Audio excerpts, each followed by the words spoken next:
Ram just launched their new Rumblebee SRT, and let's find out if it's a better buy than a Whipple F-150. Now, the Whipple F-150s, like the one shown behind me here, make 725 horsepower. They can do 0 to 60 in about 3.5 seconds and a quarter mile around 11.5 seconds at like 115 miles an hour, which is extremely respectable and actually right in line with the Ram Rumblebee, which according to Ram can do 0 to 60 in 3.4 seconds and a quarter mile at 11.6 at 116. But the crazy part is the Whipple F-150 weighs 1,608 pounds less than a Rumblebee SRT.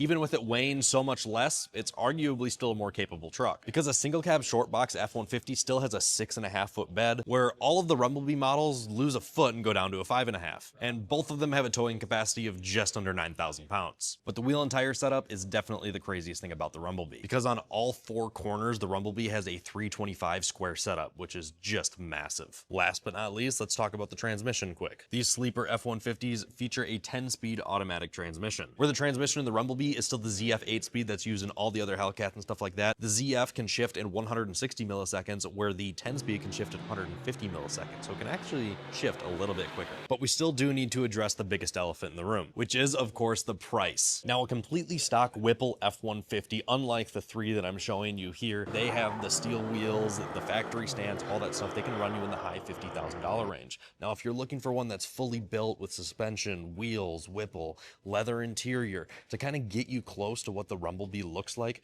you can run these up to an $80,000 build, especially if you want to do big brakes and stuff like that. They can even approach 90 grand. But that's what's crazy. An entirely built your way, however you want it, F-150 with the Whipple on it, with the factory warranty still comes in at over $10,000 less than a Rumblebee, which is going to start around the $100,000 mark. However, the most obvious thing is that these do not have a back seat, but you can still get them in an extended cab. So here's the real question. Do you get a Rumblebee for 100 grand, 777 horsepower, supercharged 6.2, or do you get these supercharged 5 liters with 725 horsepower in a single cab short box variant for around 10 to 20 to even $40,000 less?